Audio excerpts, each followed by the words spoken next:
Check, check, two.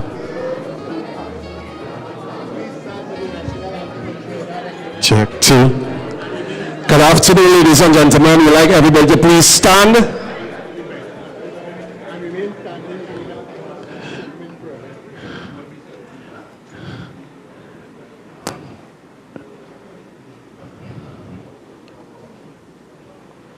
As we play the national anthem of Trinidad and Tobago.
Please remain standing for the opening prayer.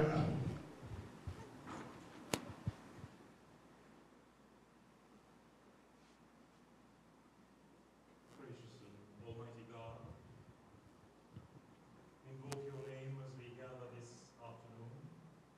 We commit these proceedings into your hands. We pray that all will work together for good. We want to thank you for the life of your son and your servant Lennox.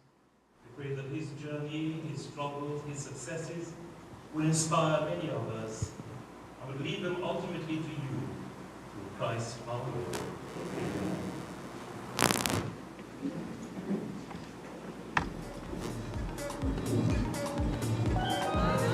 Welcome to the grandstand facility of the Queen's Park, Savannah. To make your stay here more safe and enjoyable, we ask that you please listen attentively to the following safety announcement for the grandstand. In the event of an emergency and you are required to evacuate, please follow the instructions of the NCC security personnel who are appropriately attired in burgundy or blue jerseys and black trousers, and the Trinidad and Tobago Fire Service personnel. During an emergency, you are instructed to not use the elevators. There are two emergency exits located at the eastern and western ends of the grandstand, with two additional exits in the middle of the facility which lead to the tunnel.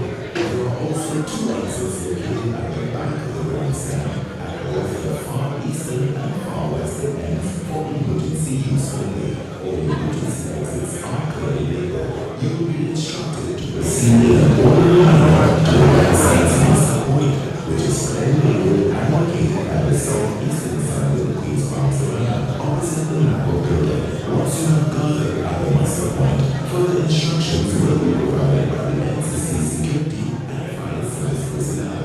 Please be advised that there are men's and women's bathroom facilities situated at the eastern and western ends of the grandstand of each floor.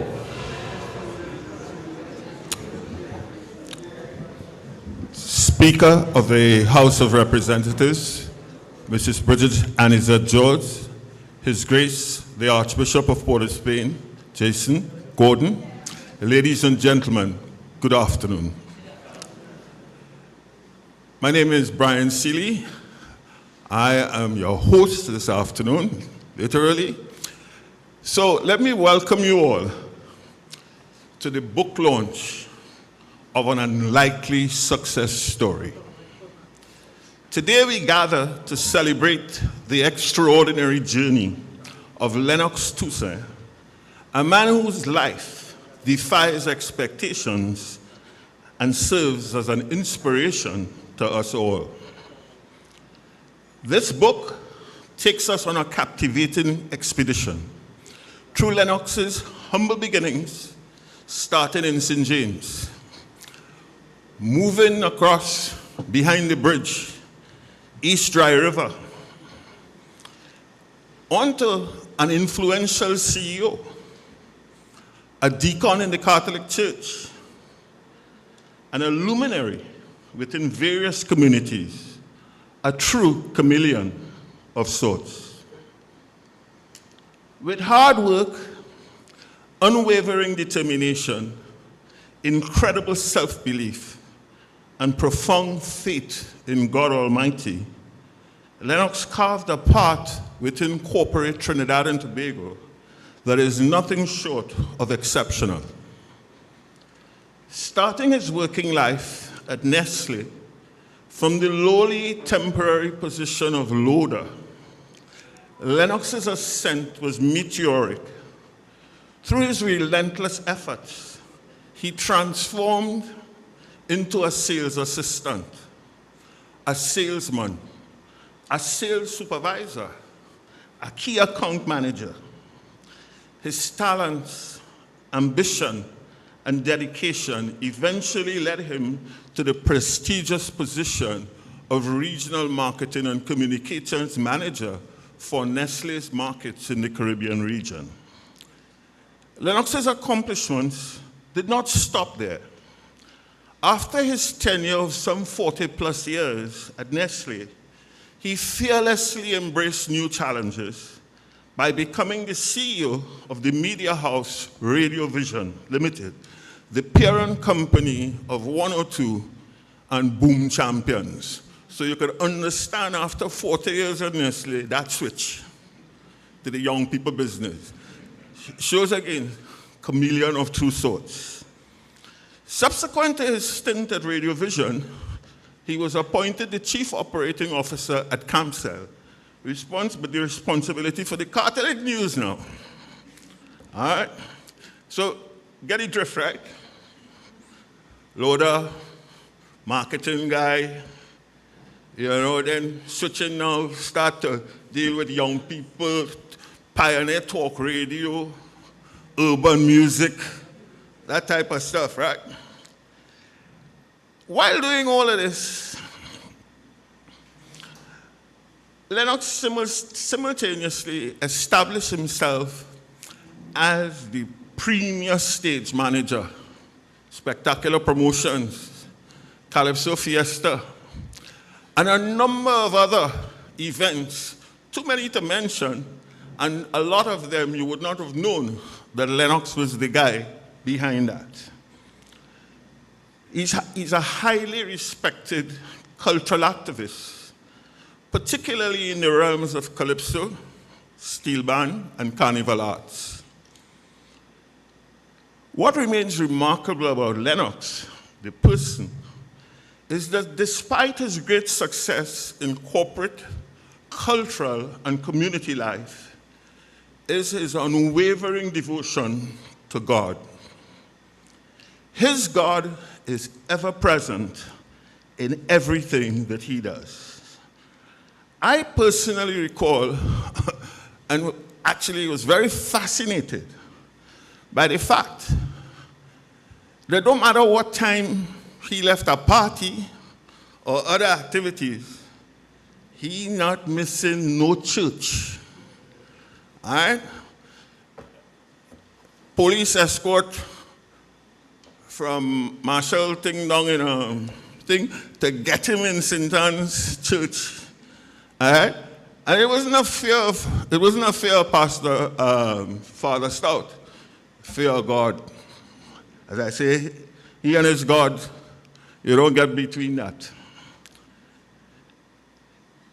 It is therefore not surprising then that this Trinity to the bone was eventually ordained as a deacon. An unlikely success story unveils the chapters of Lennox's life, demonstrating the power of resilience, perseverance, and a steadfast commitment to personal growth. It serves as a testament that one's circumstances need not define their destiny. Lennox's journey reminds us that with unyielding determination, even the most unlikely dreams can become a reality. Today, we embark on this joyous occasion. Let us celebrate Lennox's achievements, applaud his unwavering spirit, and draw inspiration from this remarkable story. May this book inspire all who read it to believe in their own potential and ignite the flame of possibility within their hearts. Thank you, and let us now commence this incredible journey through the pages of an unlikely success story.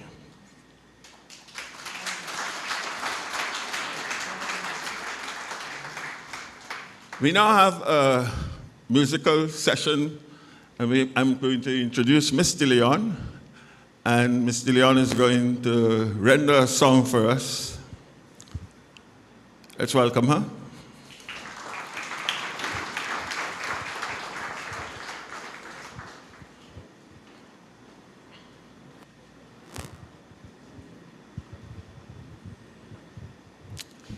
To God be the glory. Thank you. Good evening, everybody. All protocols observed. It is indeed an honor and a blessing to be here today. You know, I would speak to Reverend Deacon, and he would always tell me, Lavon, no matter what happens, whatever happens, what trials, God is in charge. And that was on your voicemail for a couple of years as well. And I held that close to my heart. And I share that because we hear his journey and we stand in awe of it, but what we're really standing in awe of is God's grace. God's grace continues to be sufficient for him. So we want to testify today to God's grace, God's mercy, and God's favor upon his life. Amen? To God be the glory.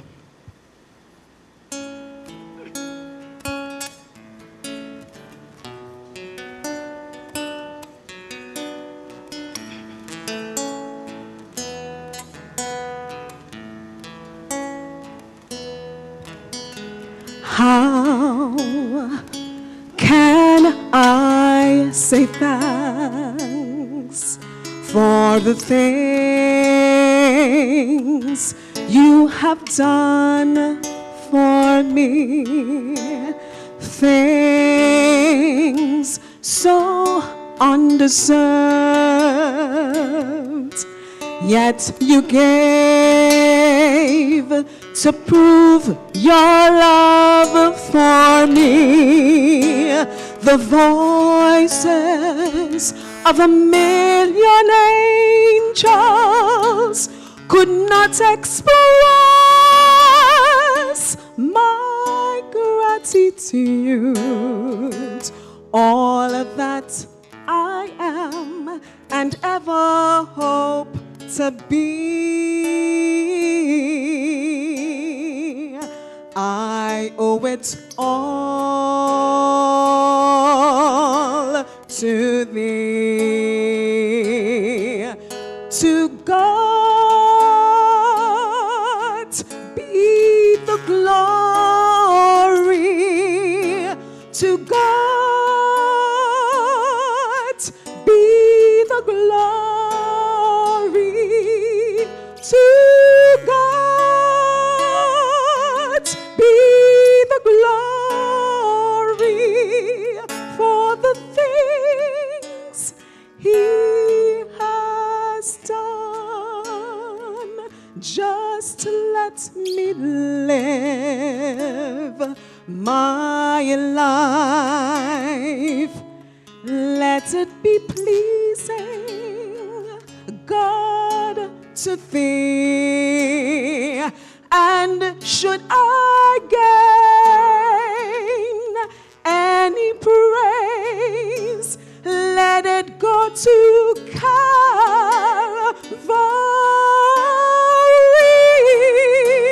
With his blood,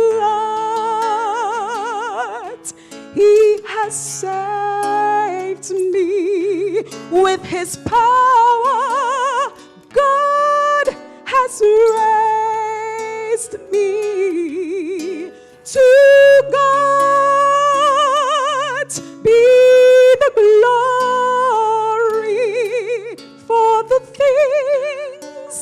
He has done, for the things He has done, for all the things He has done.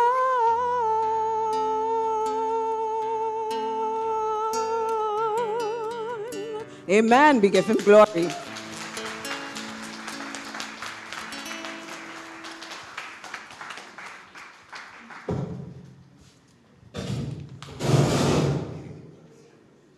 Thank you, Lavon. Let's give another round of applause.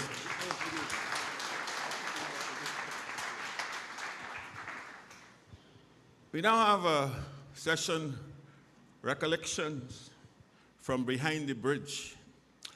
And to do that, we have the UTT honorary, former senator, former chairman of the National Carnival Commission, former chairman of Pantrin-Bago, former school principal, Roy Augustus.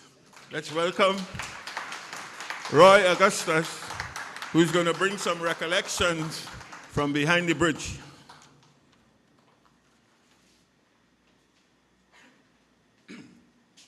Thank you very much, Brian. Good evening, and to God be the glory. When I got in here, I knew it was a book launch. I wasn't too sure what the name of the book was, and I saw an unlikely story. And that could be not the correct term for this book or for this life. Because I remember very carefully that I got to know Lennox when he breached our defenses in St. Paul Street and came and stole one of our most beautiful women. How he got through, I don't know, but he got through. So that in itself was the beginning of success. But Angela, you have done well. You have taken care of him, and you helped him to move on and on and on. And when I was asked to say these few minutes, I said few minutes to talk about East Driver, but anyhow, I'll try my best, because they've asked me to locate it into the context of good, as against the narrative that runs through this country at the moment in terms of what comes out of behind the bridge. You know, they said nothing good comes from Bethlehem. Well, I went to Bethlehem Boys RC anyhow, you know, and I became principal of Bethlehem Boys RC afterwards. You know? But there are many success stories. There are many, many success stories. Quite a few people don't realize that Belmont is also behind the bridge. Most of the bridges in Trinidad run through Belmont, you know.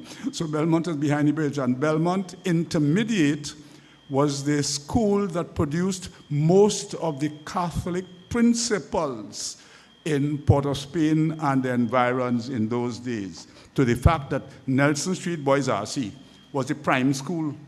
It was the prime school in Trinidad. I'm not saying Port of Spain, in Trinidad, Nelson Street Boys, right? And there are a number of people who graduated from Nelson Street Boys. I could call a few names. Ewart Williams, governor of the Central Bank, the present governor of the Central Bank, Centelia. You know, I can call, what people don't realize is that Anthony Sabga, the original Anthony Sabga, Queen Street, Joey Saw, Queen Street, Zuleika Banfield, Queen Street. Three of them lived in the same area. Arthur Lockjack, Prince Street. You see, so that is behind the bridge. And there was a time when sports was located behind the bridge. In fact, Lennox was taken out of below the bridge, the river, by a good friend of his who took him to work in Nestle, but he used to be playing football like everybody else behind the bridge in the river. That is where we grew up, you know. Oh, the steel band, I remember reading something recently, and Tony Fraser, remember, I called him about it. Somebody wrote an article, which East Dry River is this? That was the year that Desperados, Renegades, and All-Stars ran 1, 2, 3 in Panorama, and the discipline on the stage that night was something else. Which East Dry River is this? And my answer is, that is the real East Dry River. That's the real East Dry River. Clinton Bernard always boasted about the fact that he came from East Dry River. But he was boasting on his own because, we loved him, but he had a couple of sisters who were very good in education. They did a lot of education. They were teachers in Nelson Street, in Bethlehem, and so on. In fact, when they were walking towards you, they looked very, very pleasant. But there were some guys who also felt that when they left you and you looked back, they looked even better.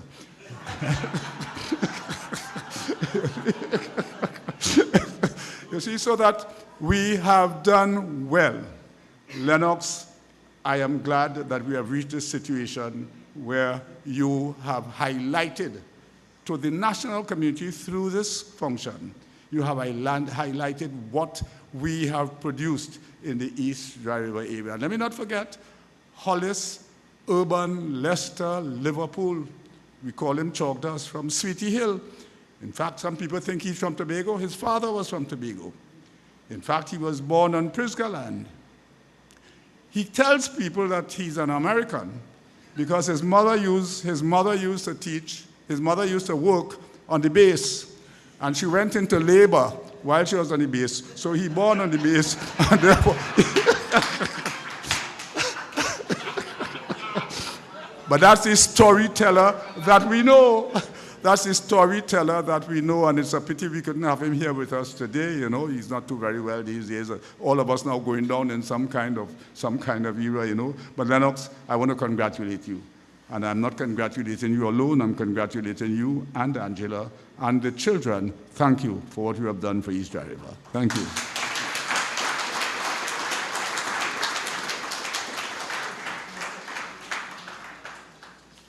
A lot of history there.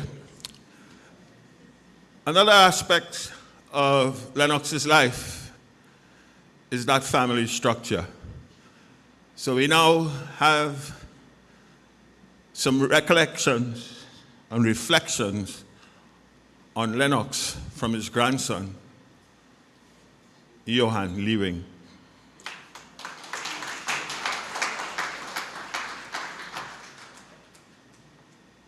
Well, thank you very much, Uncle Brian. So, yes, I'm of that age. Don't let the grays fool you all. I am still the first grandchild of Mr. Lennox Toussaint, with nothing prepared. So, let me just speak very quickly on one important thing.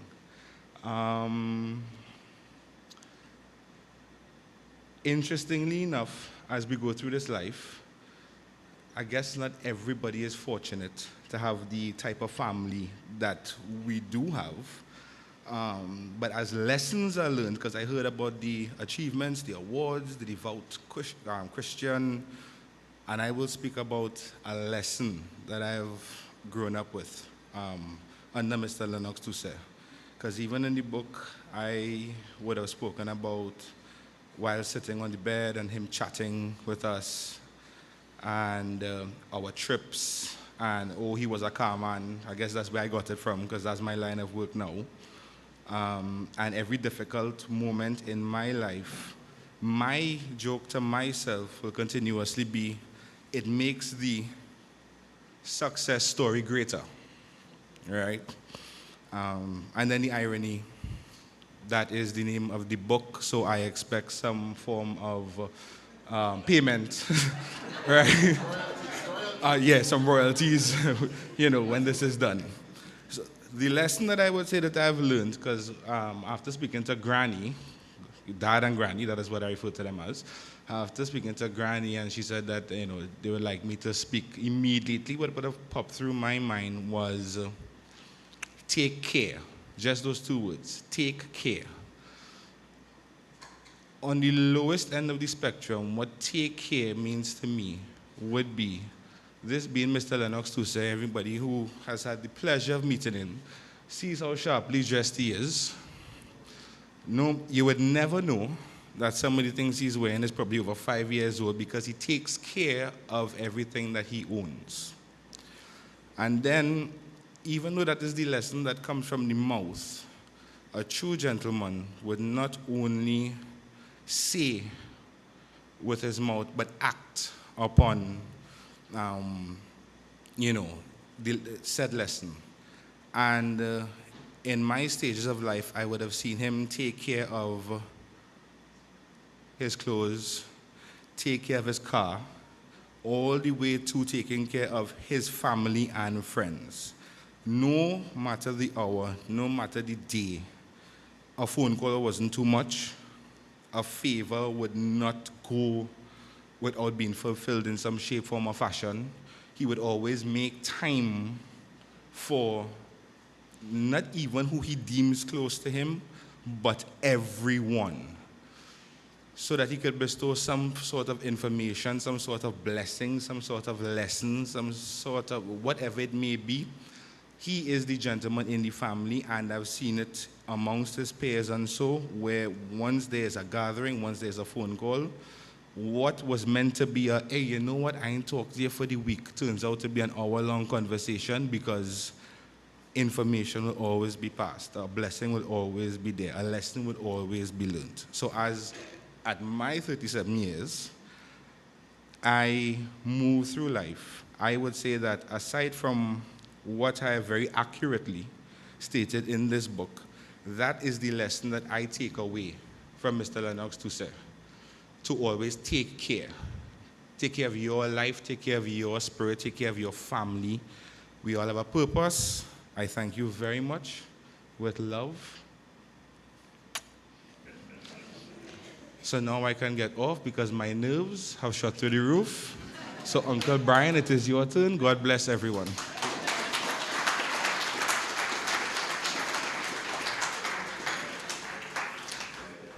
Take care. There's a part in the book, that Lennox says, who sent me? That was a part when, Lennox is schooled in many different aspects, everything. He seems to have this grasp of everything about life. He's always philosophical, could always cool you down. There's a part that he always did with me, while at Nestle there, I might come up with something, or being a little rude or some kind of thing. You give me some old people saying, and you just calm me down a little bit. But he always had this desire to educate himself. And while there was this natural learning that took place, he also wanted to formalize that. And very late in his life, again, after a career of 40 years, while at Nestle, he did courses, different things, and Nestle spent a lot of money on him. We sent him all over the world, really, because he was a good fellow. And we sent him all over the world, different training, but he always had that yearning. So we're going to ask Dr. Rudolph Otley now to give us some reflections of Lennox as a student. All right? Because, as I say, very late in his career, Lennox completed his master's at the University of Trinidad and Tobago. Dr. Rudolph Otley.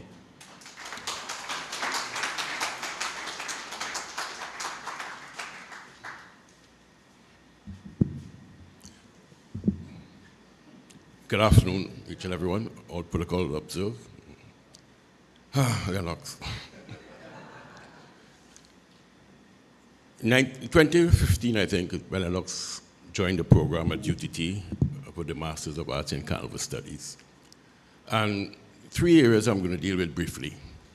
The first thing was trying to discern why Lennox would have joined the Carnival Studies program at the tender age that he had. Given all the vast experiences, Lennox managed the spectacular 10 for over 30 years, a cultural icon in his own way, produced mass bands, and was part of our cultural landscape for a long time. And I was wondering what Lennox really won this for. So I spoke to Lennox. I said, Lennox, you could be teaching this course, why are you interested in this? And he didn't answer me.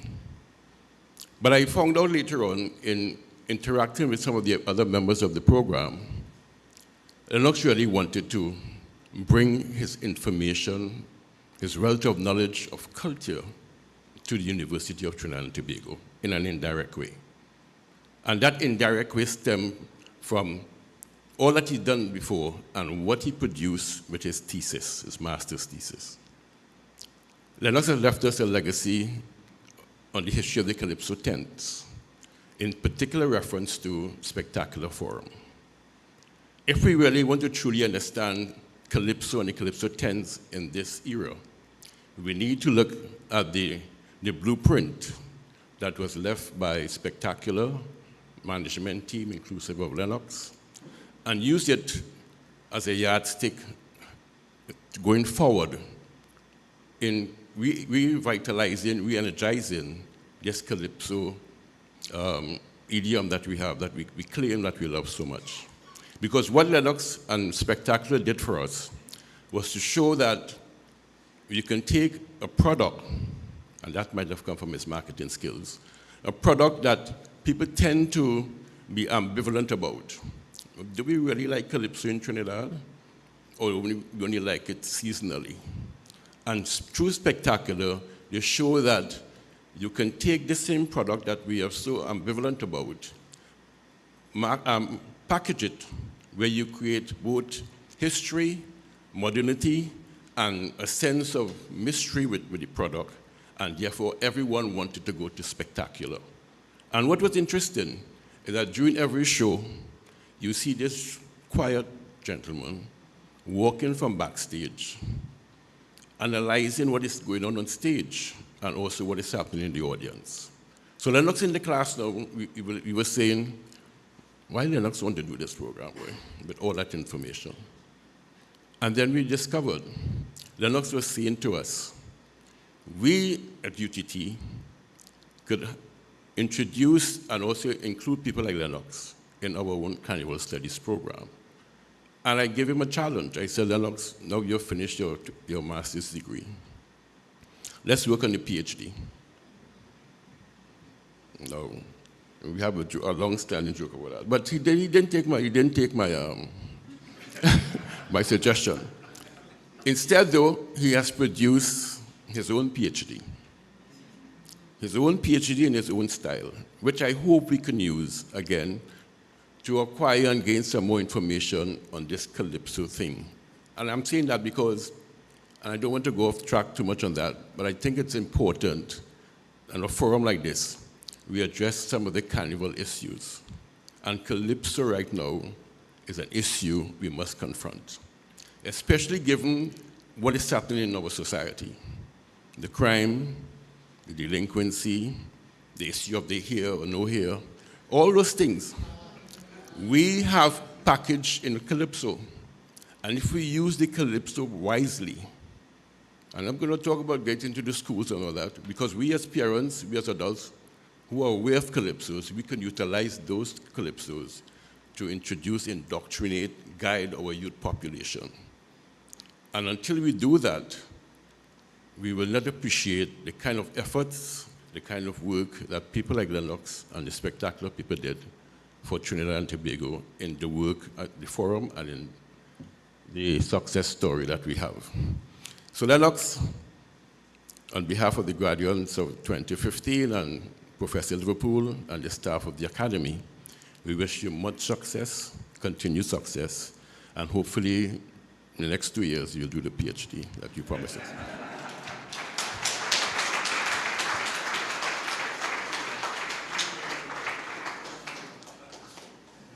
All right. We're coming back in a couple of years for the other success. We now have another performance, and I'm going to ask Chrisanne Joseph is going to entertain us. Chrisanne Joseph, actually the son of Sedley Joseph, the penguin, keeping it in the Calypso culture. So Chrisanne is coming to do a number for us, which speaks to a lot of what Lennox, the message Lennox is also trying to help society address. There is a missing generation out there. Christian Joseph.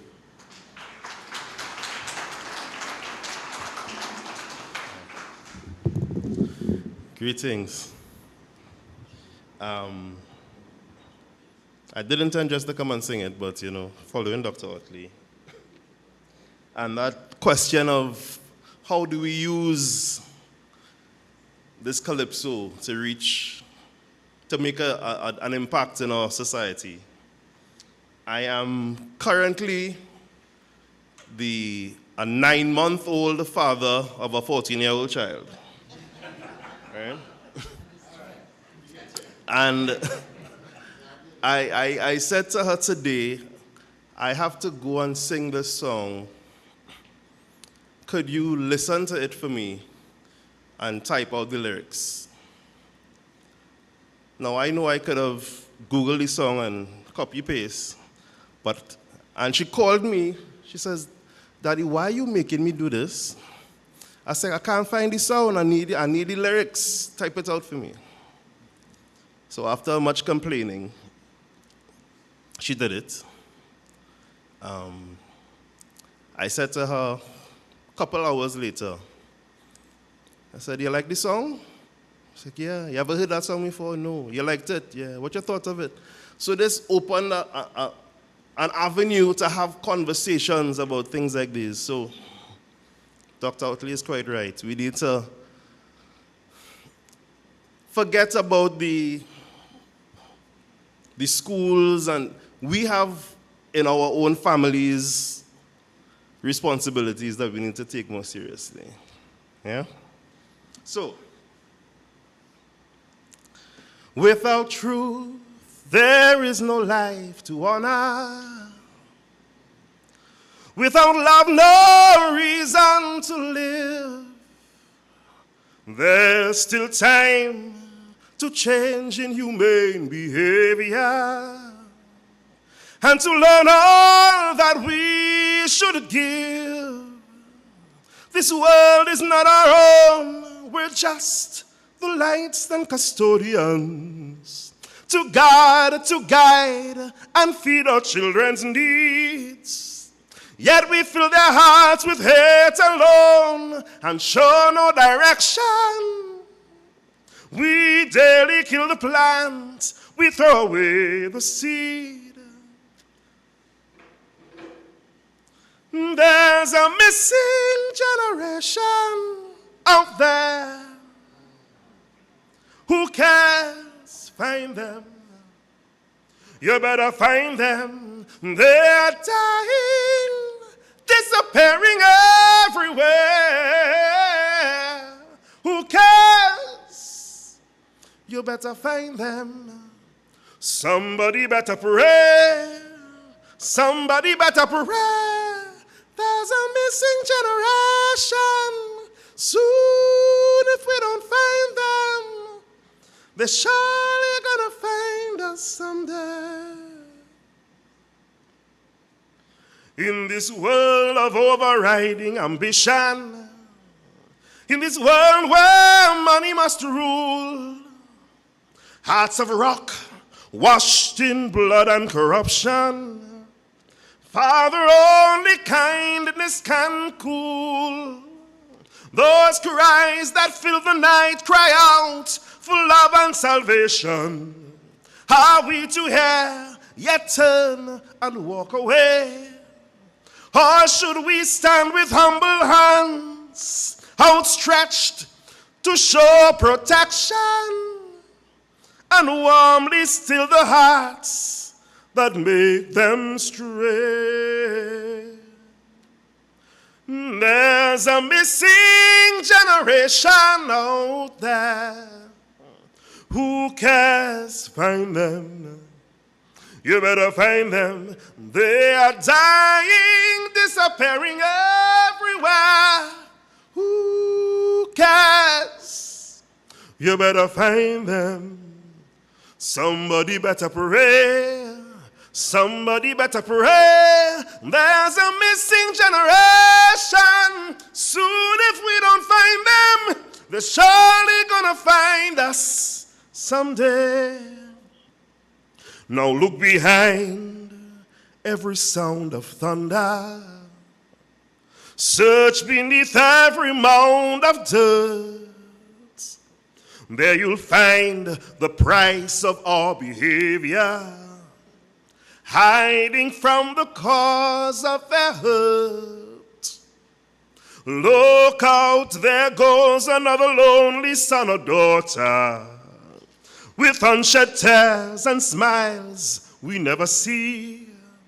Let's all reach out and snatch just one from their destroyer, and change their heart to one that's pure and clean. With one touch, there is so much to offer. Feel the hearts of those yet unborn. See the smiles, hear the joyful laughter of the generations to come. Let's join our hearts and dream our dreams like our ancestors, striving the hungry mouths to mind and feed. For this last chance to touch the soul of our creation, let's till the soil, help to prepare the seed. For there's a missing generation out there. Who cares? Find them. You better find them. They're dying, disappearing everywhere. Who cares? You better find them. Somebody better pray. Somebody better pray. There's a missing generation, and soon if we don't find them, they're surely gonna find us one day. There's a missing generation. Soon if we don't find them, there'll be no generation to care. Somebody better pray. Somebody better pray. Somebody better pray. Somebody better pray. Somebody. For there's a missing generation, and soon if we don't find them, they're surely gonna find us one day. So you better pray. Amen.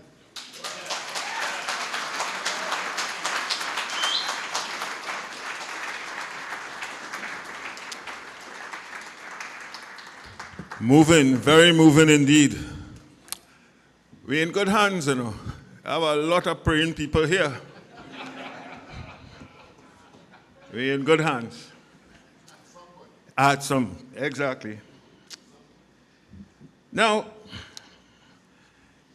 Lennox do a lot of school, Because I have another fella coming to talk about Lennox again as a student. All right, and this is another doctor, Dr. Lester Ifubo Wilkinson. That was the guy who worked with Lennox in terms of preparing this final paper. So, Dr. Wilkinson, known thespian, educator, former public servant also. I see the kind of people Lennox know too. A lot of good people. Dr. Wilkinson.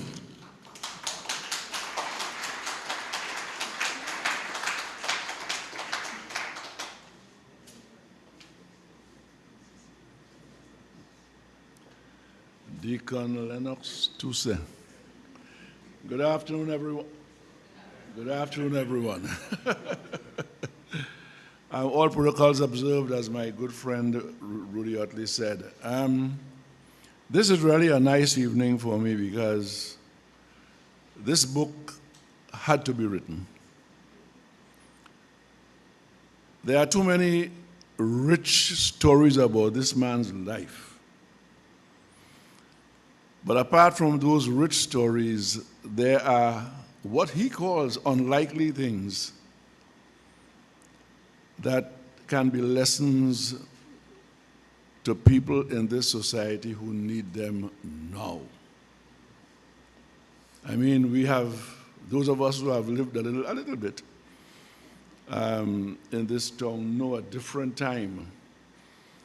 I walked in here with a good school friend of mine from St. Mary's who we knew a different time.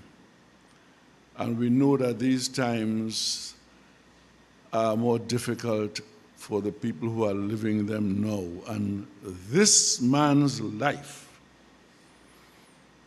has stories, and not only but the overcoming of obstacles with a kind of patience and a kind of knowing that all things are truly possible with God. And it is no wonder that he has passed through sales, passed through marketing, passed through calypso and carnival, passed through all these things and then became a deacon. I mean, what kind of man does do that? And every time you meet him, he tell you, thank God, pray God, bless you, some things, and you wonder why this reprobate, they call it. Telling you all these nice things, you know? Telling you all these nice things. But that is the man. And this life is chock full with overcoming. You know, I met Lennox. I mean, and this is talking about the thesis, eh? Don't think I'm straying off from the thesis. I'm talking about the thesis. I met Lennox 50-something, 60-something years ago. On the Nestle truck. He and another partner, I can't remember his name now, the name slips me. And all over this country selling for Nestle. That's where I knew the man. And I knew him selling more than just Nestle goods. He was selling a story about life. Because anywhere he stopped, you would hear the fellow on the corner ball, Lennox or Toussaint. And you'd hear some elderly person call out, Toussaint, and he would very respectfully, but dealing with things in a manner that demonstrated discipline, that demonstrated a sense of what he was about, that there were no small tasks, only small people, demonstrating a kind of doing things in good order at every turn, and taking a pride in who you are. That it is no wonder that in quick time he moved from there to be marketing, sales manager, marketing manager, and all these things with Nestle. So that when he came to prepare this thesis for the Masters in Carnival Studies, and he turned and told me he's writing about spectacular. I want to know what is there to write about a calypso tent. I mean, I know Frank, I know Claude, I know what Frank and Claude do. I watched the whole, at the time I was director of culture, so I was wrapped up in all these things. But what is there to write about a calypso tent? But as he began talking about the work and as we began going through the processes of preparing a thesis, I remembered the manner in which he managed that tent for the Martineau brothers. Everything from the inside out. Nothing according to the textbook stage management principles. And I have studied stage management. That's what I do. Everything slightly different. Lennox was friends with every Calypsonian. No Calypsonian will get vexed with him. They get vexed with some, he will step in and all smiles begin to take over. Frank would tell him something, and he would not be so pleased. But 2 minutes later, you'll see he and Frank talking about the same thing, and Frank pleased, and he pleased, and everybody happy. And that is how we manage the tent. And that is the same kind of sentiment and skills that he brought to preparing that thesis, digging into every single thing about spectacular. Want to write 10,000 words when he's supposed to write only 6. Arguing why he must leave this out, why he must leave that out. And preparing the thesis in the most diligent and most careful manner that one can imagine. Everything he had to learn, he was prepared to dig into it and learn it. Every single thing. Lennox, thanks for having me work with you on that thesis. Thanks for having me see you as a stage manager for Spectacular. Thanks for the walk we have walked all through the years. It was no accident, therefore, I went abroad to study and hadn't seen him for a while. It was no accident that when I came back, my wife and his wife were working the same place, and we ended up meeting up together again. And I've seen Lennox not just as a business person, as a marketing person, as a salesperson, as a deacon, who does all these things with press, of course, but as a father, a dedicated, committed husband and father and grandfather, a doting grandfather. Yes, doting is the word.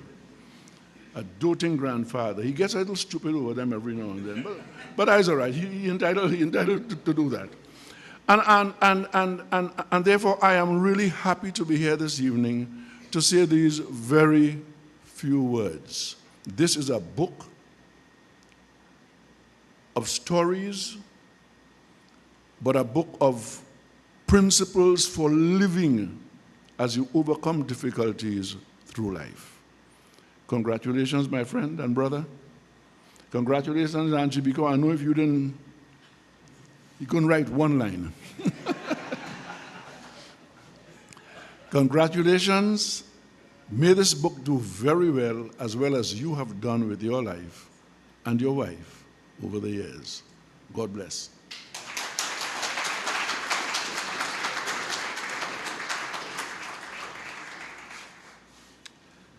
So that's the school part.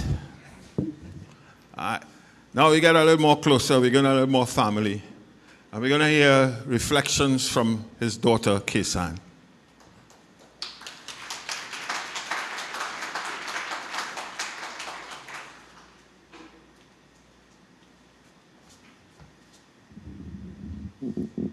I am far shorter than everyone else here this evening. Okay, good afternoon, everyone. All protocols observed. I had planned to read from this book, from the chapter that talks about help from above. My father has taught me 3 things. Interestingly enough, growing up, he was not the one that I thought taught me about faith. In our family, my mother is the prayer warrior, as far as I knew. Daddy, of course, a very quiet man, went about his business, but it wasn't in a very obvious way. It was only later in life that I became to know my dad in a real way as a man of faith. But having faith and making the choices day to day and having the patience to wait on God is 2 very different things. Because as we know, God does things in his own time. And there is always help from above, but we have to do the work too. And we have to have the patience to listen to him and to do what is required. So apart from faith, my father taught me about patience and hard work. Because all that overcoming that he has done, he had to be diligent, he had to persevere. And one of the things that he talks about in his journey at Nestle was the fact that sometimes he had to put aside pride to ride on a truck. When people palancing on a Friday, he had to work. And he recognized an opportunity, and the fact that that opportunity could lead him to being able to take care of his family, and he was not about to waste that opportunity. And he always took those opportunities seriously, and he did the work. And that really set a tone for me in my life. The need to do the work. The need to be patient and wait on God, and the need to do the work. And the third lesson that my father taught me was about black excellence and having pride in who we are. And many people remark about my hair and the choice that I took 6 years ago to go natural, and the fact that I wear it with pride. Not many people know about my father's role in 1970 and the carnival band Pine Toppers that started it all, because, as we know, he is a quiet man, and he doesn't often talk too much about his role in things. But that has always been at the back of my mind, what we had to do to get the opportunities that we have now and take for granted. And so I wear my natural hair with pride. I wear my skin with pride. And he always told me, remember who you are. And I do that every day. And I thank you very much for those lessons.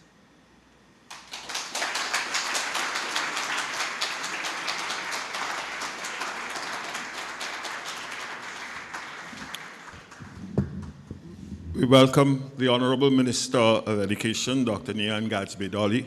Welcome and thank you for being here.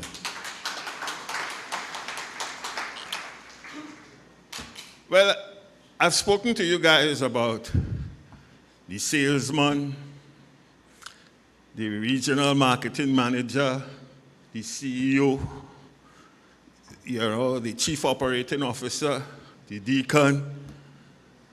Well, to my surprise, one night, after some beverages with him, I happened to look. I saw a card, a business card. I looked at it and I said, oh boy, what is this? I don't know how many of you guys know. Another role he had, big word, it took me a little while to put this one together. Ecclesiastical delegate, pastoral something, but somebody who can better define these things is going to come up here now and going to talk about this Trinity to the bone. Welcome, His Grace, Archbishop Jason Gordon.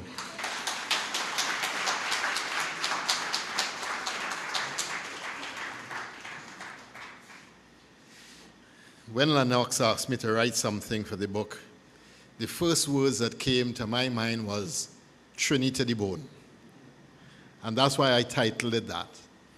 Lennox has this incredible way of connecting with people at all kinds of levels in society and doing it in such ease and holding it all together. When I became Archbishop of Port of Spain, one of my first decisions was not to bring priests into the administration because we were so short of priests, but to look for deacons to bring them in the administration to help me to move the church forward. It was one of the best decisions I made. Because Lennox and Roy used to have lunch with me a couple days in the week, and the conversations used to range from the wild to the ridiculous. But in that, I got an understanding of Trinidad and Tobago because I'd been out in St. Vincent and Barbados for 6 years. And you know, in this country, 6 years is a long time. And it really helped me to understand some of the subtleties of the country and also the inner dynamics in the country and in the culture especially. And our conversations were really wonderful lessons for me that helped me tease through what it meant to be Archbishop in Port of Spain. Lennox, thank you for that. Thank you. You know, an unlikely success story. I think he wrote the wrong story, truly. His most unlikely success was the fact that he got that woman to take him seriously. I have that on good sources. He had to work hard at it. And she was not easy. And she was not giving in very easily to his charm, swagger, and cutting style that the young Lennox had. But the real success is how many years later? 51 years later, that they are still married. That is the unlikely success story.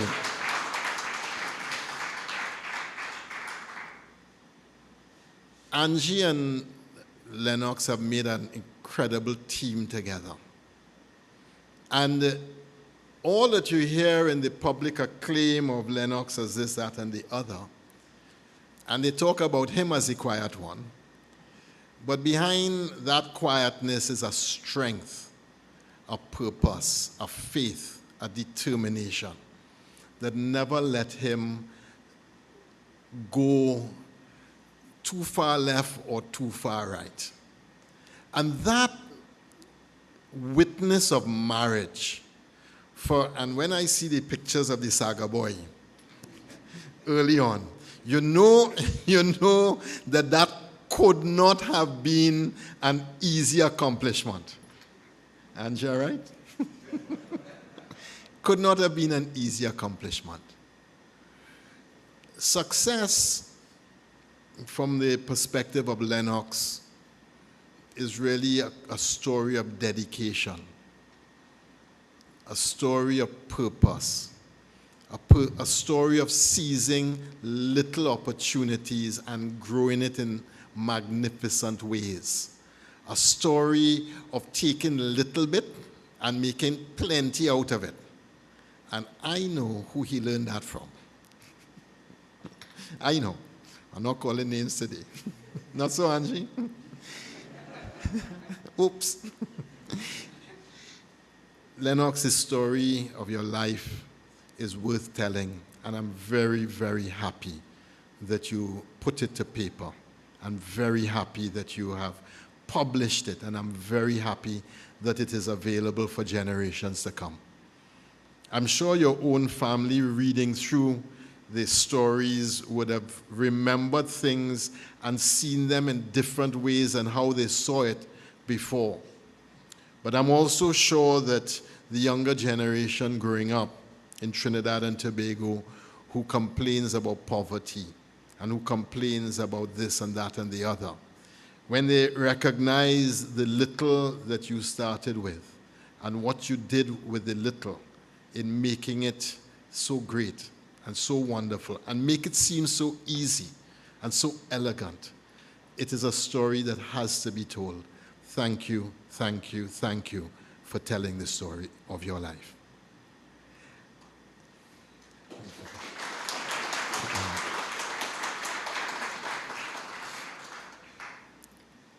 I'll just recount one afternoon I had with Lennox when my life was absolutely full, and he said to me, I just need an appointment from you, so you have to meet these people.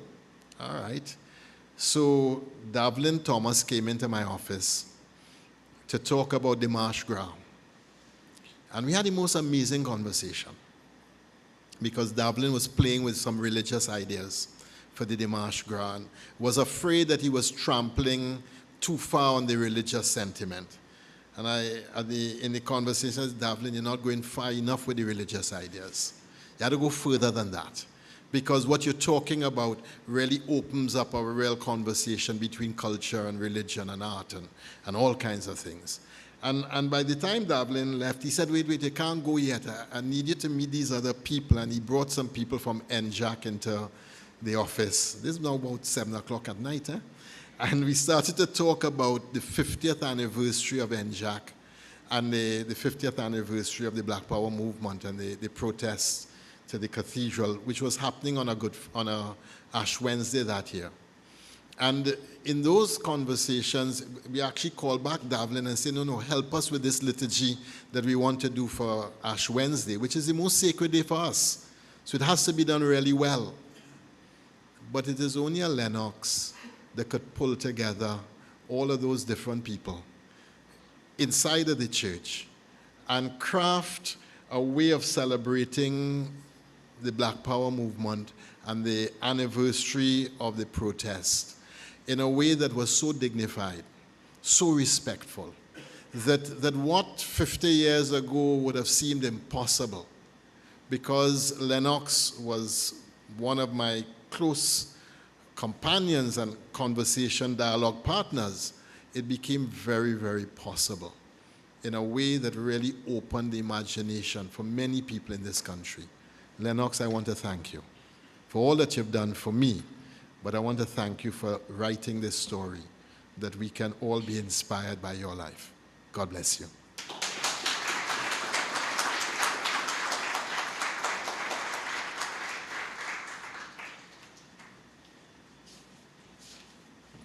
Another person who can share a lot of light on what has happened and how this thing came together is the co-author, Tony Racal Fraser. I'd like to invite Tony now to give a few words.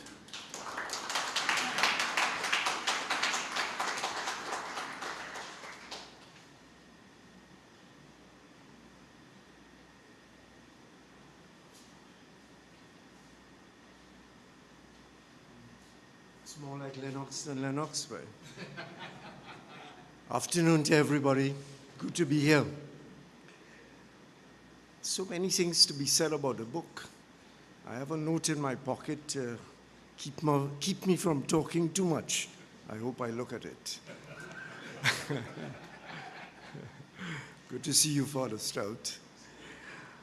Okay, so what I want to start with, and I just want to give a few examples in the book which illustrate what Lennox has been about. The first thing is something that the Archbishop and Father Stout, and I see a couple of other priests in the back, will take me up on, but I'm glad the Archbishop has finished speaking already. So if my theology is wrong, can't correct me.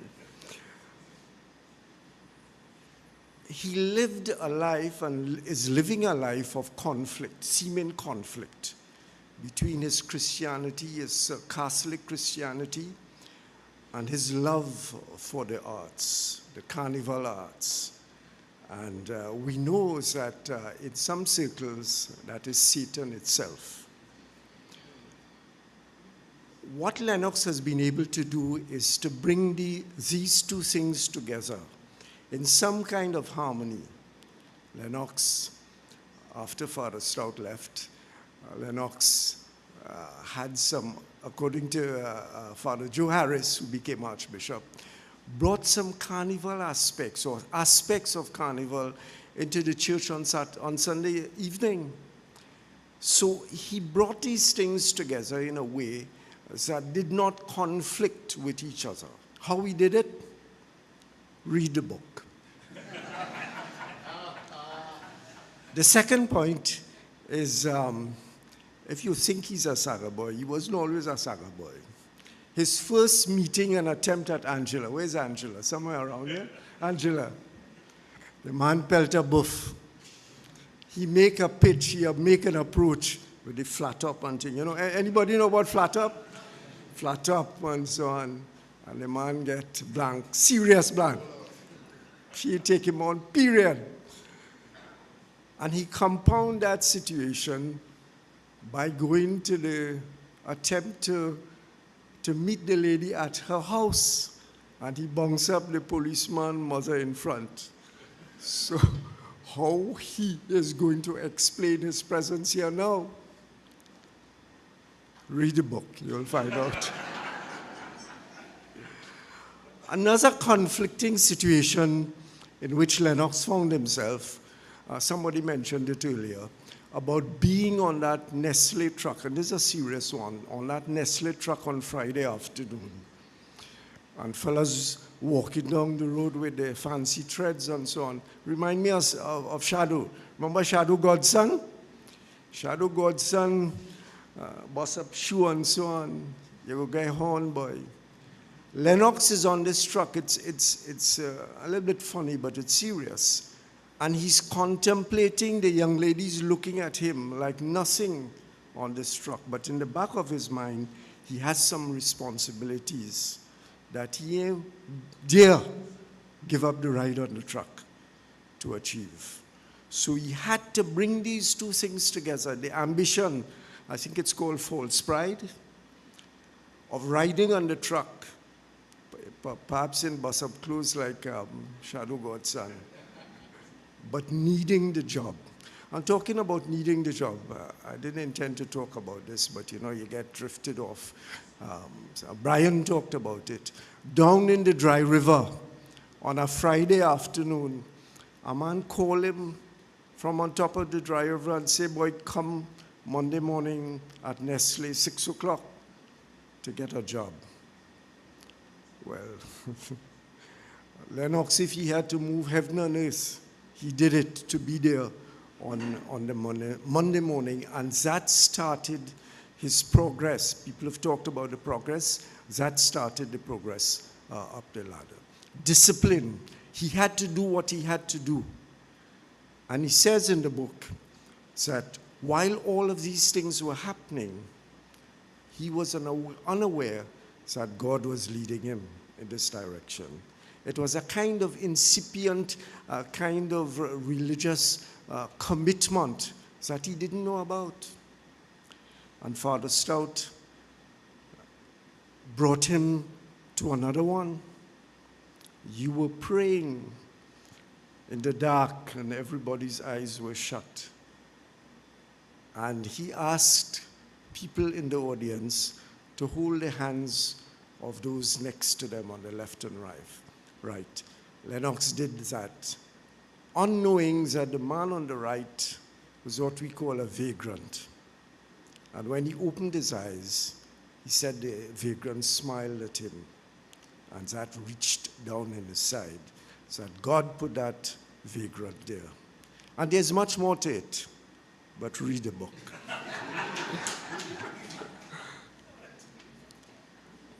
His daughter gave a hint of 1970, again a very serious matter. You may not know, but Lennox and his brothers were part of a group called the Pine Toppers.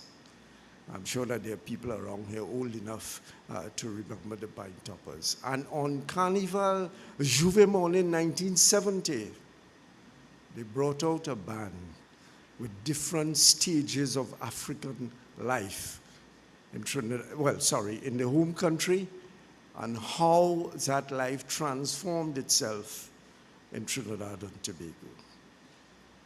It was really the start, the public start. NJAC had been organizing for 2-3 years before that. And of course, what transpired too was that Black America was coming alive. And Lennox and his friends were reading the literature, the subversive literature of the period.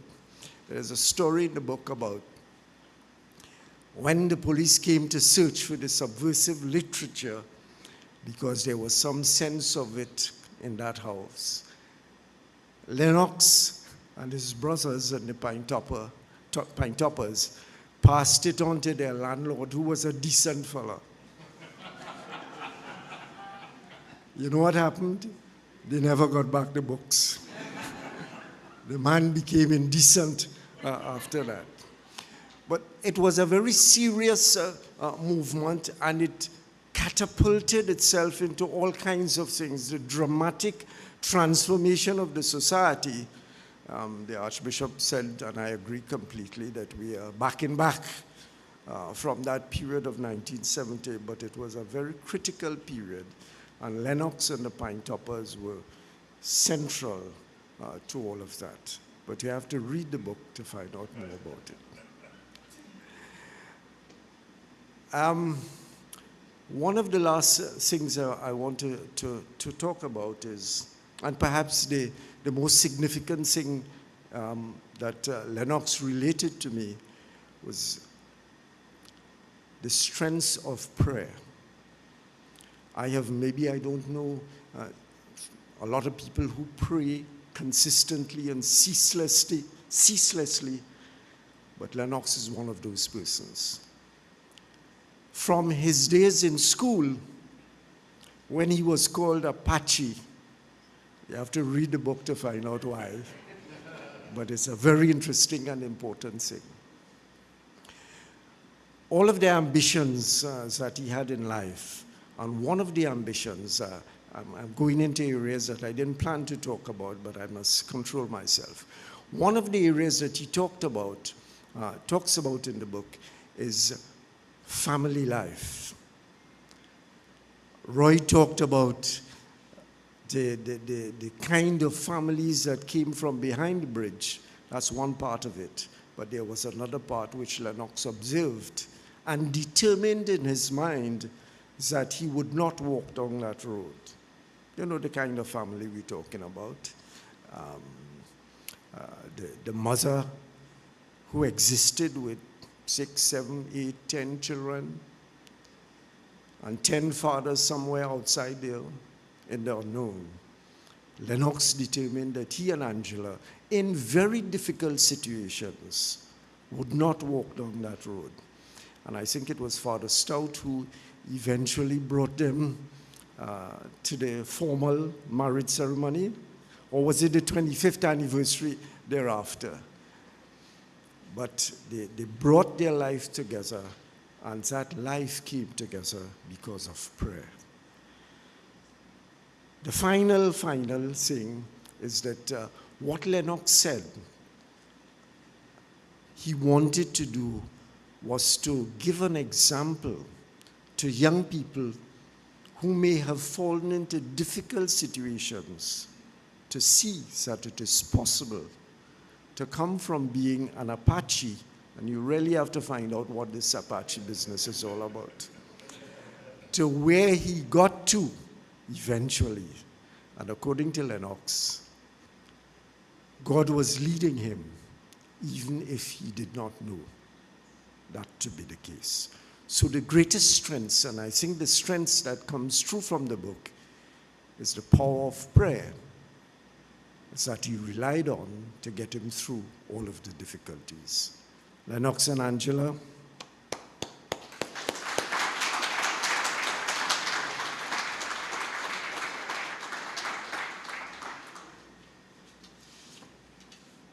Ladies and gentlemen, we've come to the time now when I am extremely pleased to present to you the man himself, Lennox Toussaint, HBM Silver.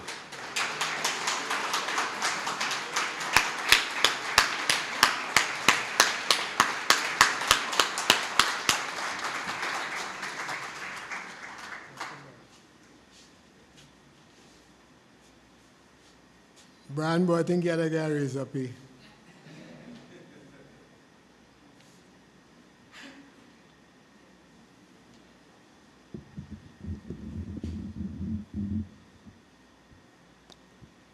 There goes I, but for the grace of God. A very short sentence, a very powerful sentence. And that gives meaning to my life. You've heard, there's nothing more that much more that I could tell you. You've heard from my teachers, you know. You've heard from my, what do I call Father Stout, boy? Father Stout he put some spunk in my life. I got me some notes here, but I really don't think that they're going to do justice to what has gone before. I didn't realize that I had century makers on the team, so I thought I would have to come and hold up the back of the team. But the match is already won, you know. And as I stand before you this evening, I want to say a special thank you to each and every one of you on behalf of my wife, my children, grandchildren, and I for being here. We really appreciate your presence.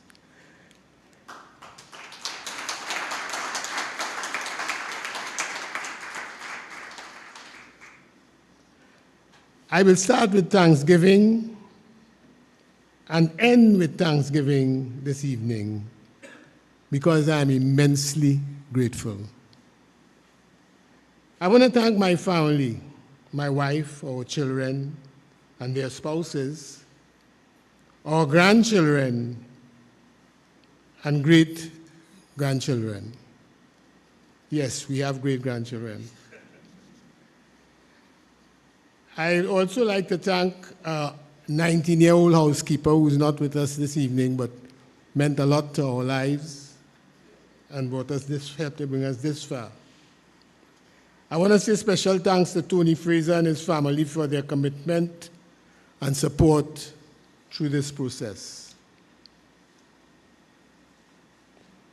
Very, very special thanks to David, to Hollick, to Ken, to Ingrid, to Norman, excuse me, Gregory and Earl, without whose help this project may not have been possible. My life is one that is deeply rooted in the love of and respect for the culture of Trinidad and Tobago.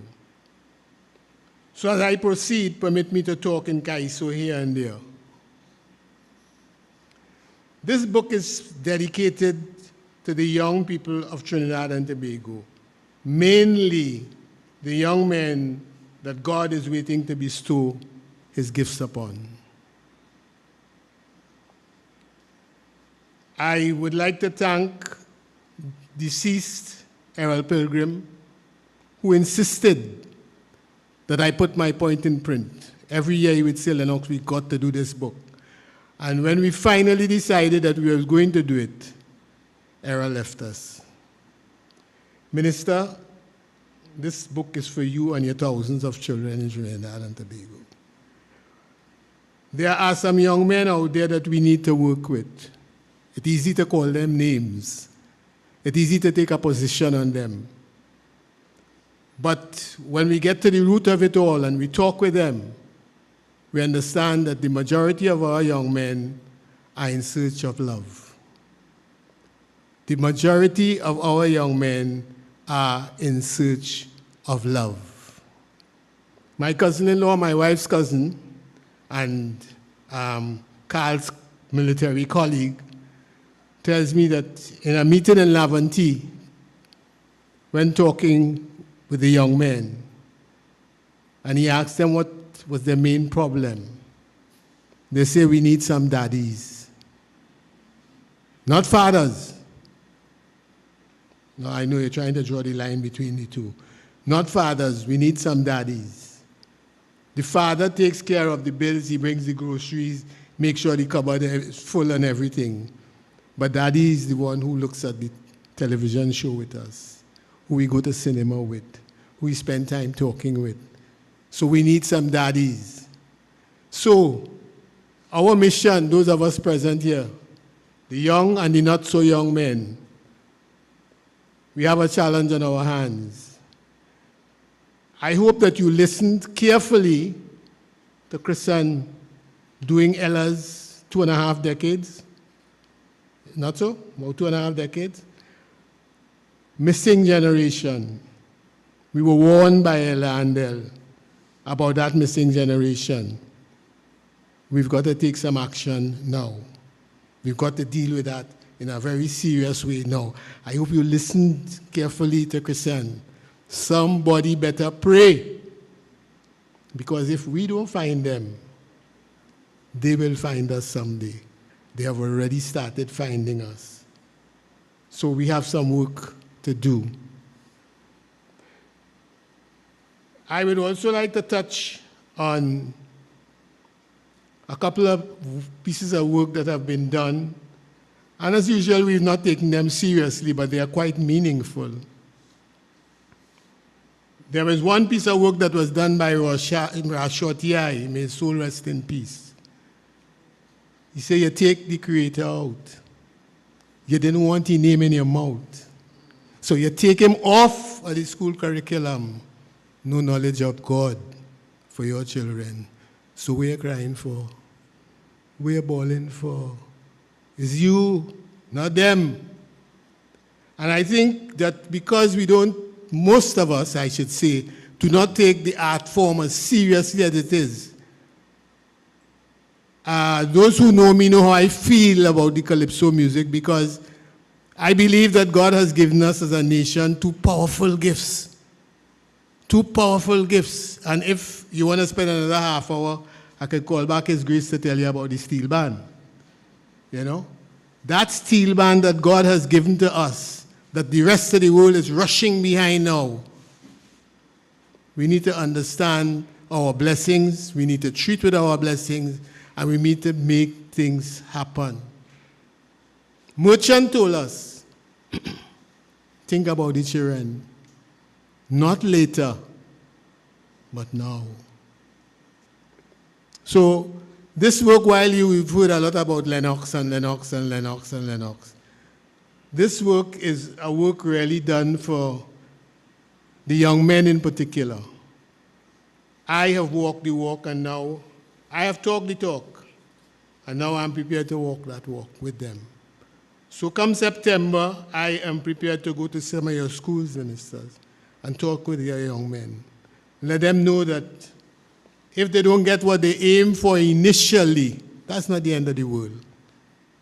You know, I had to spend some time getting over not getting into St. Mary's, knowing that my mother and grandmother could not afford to send me to one of these prestige schools. But I also knew that it was not the end of the world for me. I knew that there was something happening out there that was calling me to come to do battle. And I always talk about my grandmother. Interestingly enough, we are 2 blocks away from where I spent some of the most formative years of my life. From age 4 to 14, I was living on Dundonald Street here, which is just 2 blocks away from here. I went to Richmond Street Boys School, which was another 3 blocks down the road. And I made First Communion and Confirmation at Sacred Hearts Church, which was another block down the road. So they had me in grip. They had me well, I was well brought up.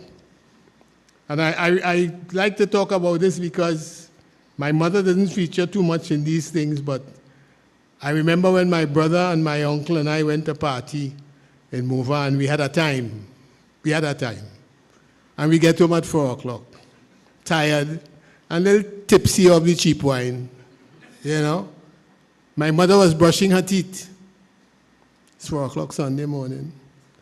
And she looked at us, no scorn, no disdain. She says, you all have a choice. You could go into the shower, take a bath and get ready, or if you just want to brush your teeth and get ready, in a few minutes, we go into church. This is a woman who's shorter than all of us, but she said, we going to church and no dog bark. You understand? There we were in the cathedral. My brother is somewhere in the back. I'm sure you remember we were knocking heads, you know, but we was in church. The boss says so, you know. So my mission, you know, is, according to the Almighty, to try and help with His children. I am ready to take on the challenge. I am ready to go out there and talk with them, spend some time with them. They need our love. I know some of us are saying, who me and them, they are only that way because we have not spent sufficient time with them. And if we really want to make it happen and we really want to make God please, we need to take on the challenge now. You know. It was 1979 when Dr. Leroy Callis won his first Calypso Monarch. Yes, I know everybody's saying Caribbean Man. Very few people remember that there was another song. That song was Play One. Play One for Earl Rodney. pan arranger, music producer, master panist. Play one for George Bailey, fantastic carnival band leader. This evening, I would want to play one for Almighty God. I say, Papa God, thank you. Thanks for the music. Thanks for the love. Thanks for the numerous blessings that you have bestowed upon this country. Some that we've taken up, some that we've missed. We ask you, dear Father, don't leave us. Stand tall with us. We will make it.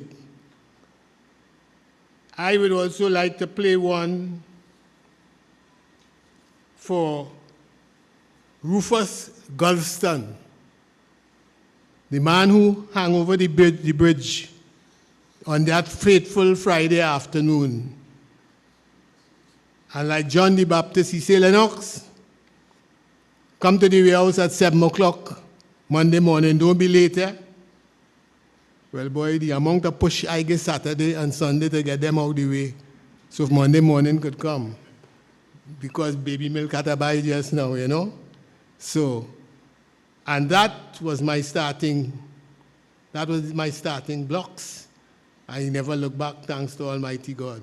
And I am saying that there are hundreds of young men out there who can do what I did.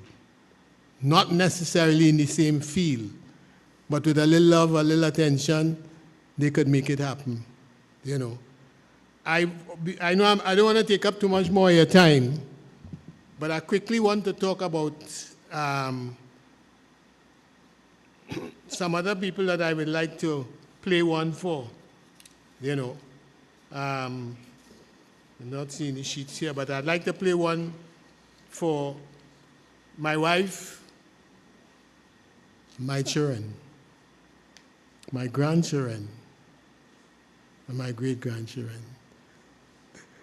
They have stood the test of time. They have been very present when I look to my left, when I look to my right, and I know if I fall back, which I did a couple of months ago, my wife was present. And I am extremely grateful for that, you know. And this is one of the things that I would like to see some of our young men working on, developing families. I know it sounds very challenging, but with our love and our attention, if we help them, very soon we too will be playing one for them. You know, because they have that ability and they need that love. And it is important that we spread it out with them. So, as I close off this evening, as I go, I'd like to remind you, as you go through life, don't tell God how to do your work.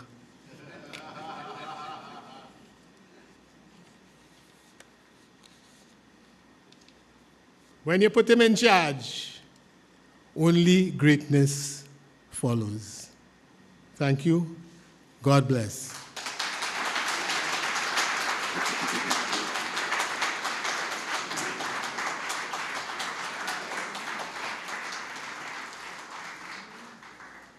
This is one of the times when it is not about the star boy, it's about the co-star. Angela Toussaint.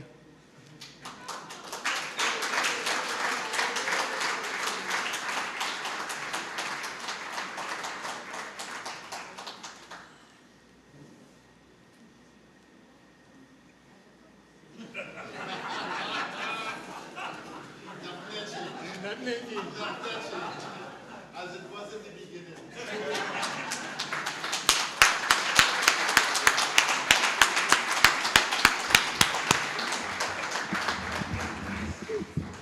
Let's give him another round of applause, ladies and gentlemen.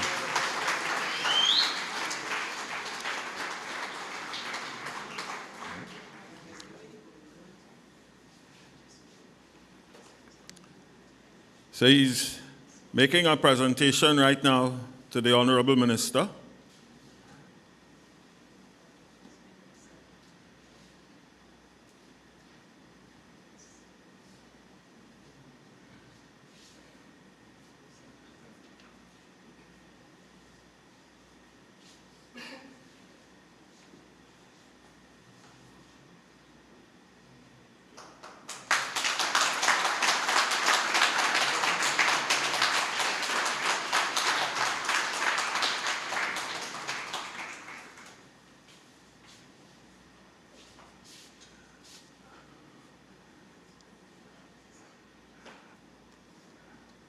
And he has already announced that he's busy from September. All right? Thank you, Madam Minister. Well, we've come to the end of the formal part, and now we have the book signing, and invite you for some light refreshments. And during the book signing and the light refreshments, we will play one. All right? Thank you so much, ladies and gentlemen, for being here this afternoon in support. Oh, he's doing some more presentations. Go boss. This is your show, boss.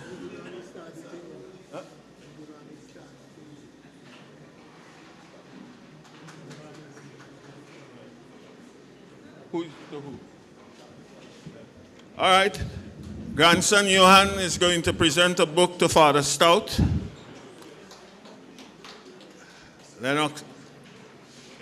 Father Stout is one of the guys who pulled him into the thing, So Father Stout is a real special person also in this year. I know everyone, pleasant good night again. I know everyone is ready to leave, but I actually sang in choir for 9 years for this gentleman, so this is a very special moment for me. Yes, I used to sing. Behave. No, yes, I used to.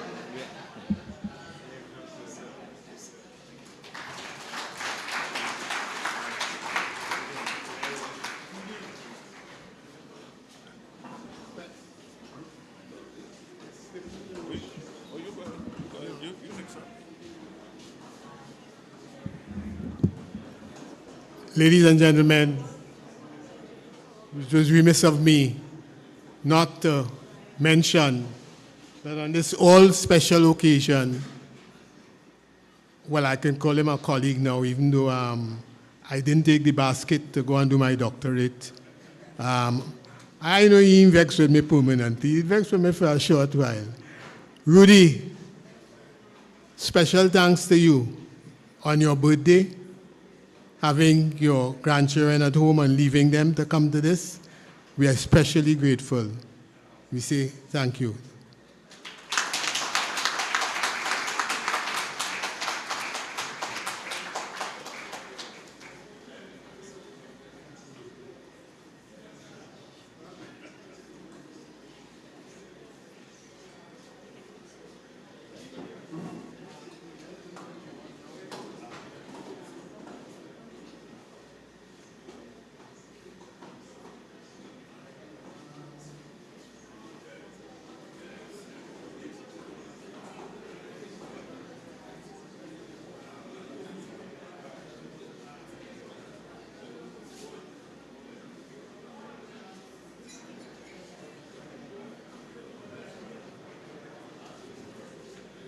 So, ladies and gentlemen, Lennox is available. He will be sitting in the back to sign books.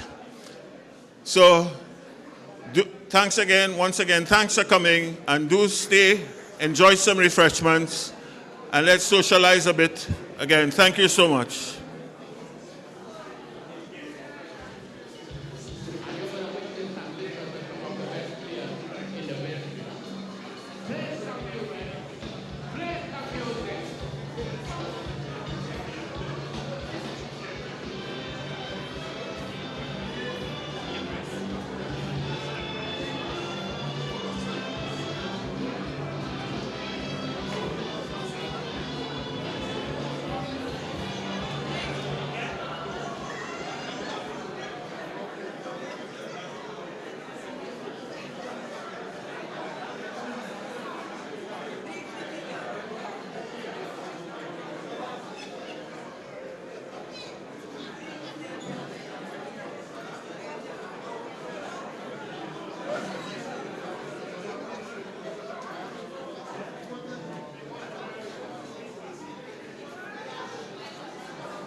ladies and gentlemen, the soft cover is $250 and the hard cover $325.